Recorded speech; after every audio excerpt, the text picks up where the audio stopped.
And the Lord called to Jonah, son of Amittai, "Get up, go to the great city of Nineveh, and announce my judgment on its people, for I have seen how wicked they are." But Jonah got up and went in the opposite direction, hoping to get away from the Lord. He went down to the port of Joppa, where he saw a ship heading toward Tarshish.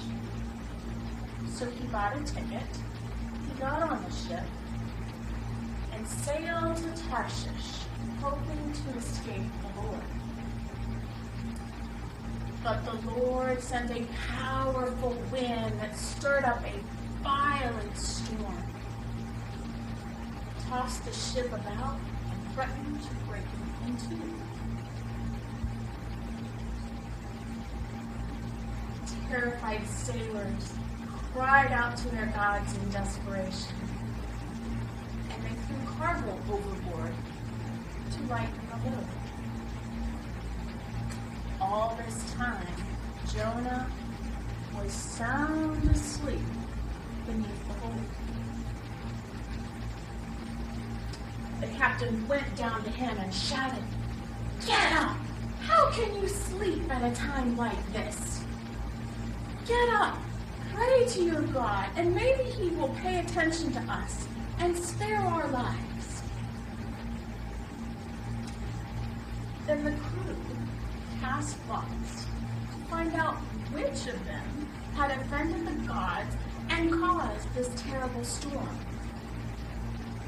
The lots identified Jonah as the culprit. "Who are you? What have you done to bring this terrible storm? What is your line of work? What country are you from? What is your nationality?" Jonah answered, "I am Hebrew. I worship the Lord, the God of the heavens, the one who made the land and sea." The sailors were terrified, for he had already told them he was escaping the Lord. "What have you done?" they groaned. "You've brought this terrible storm on us. What do we need to do to you to escape the storm?"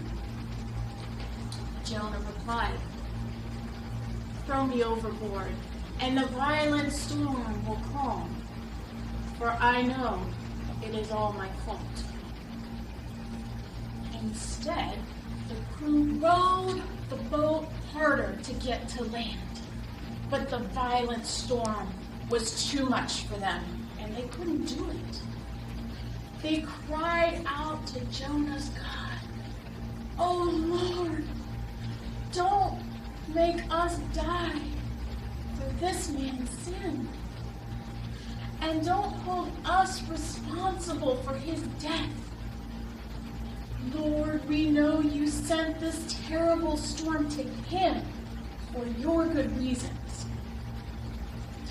So they picked Jonah up, and they threw him into the raging sea, and it calmed at once. They were in awe of the Lord's power. They gave him sacrifice, and they vowed to serve him. Now the Lord had arranged for a great fish to swallow Jonah, and he stayed inside that fish for 3 days and 3 nights. This story comes from Jonah chapter 1, verses 1 through 17.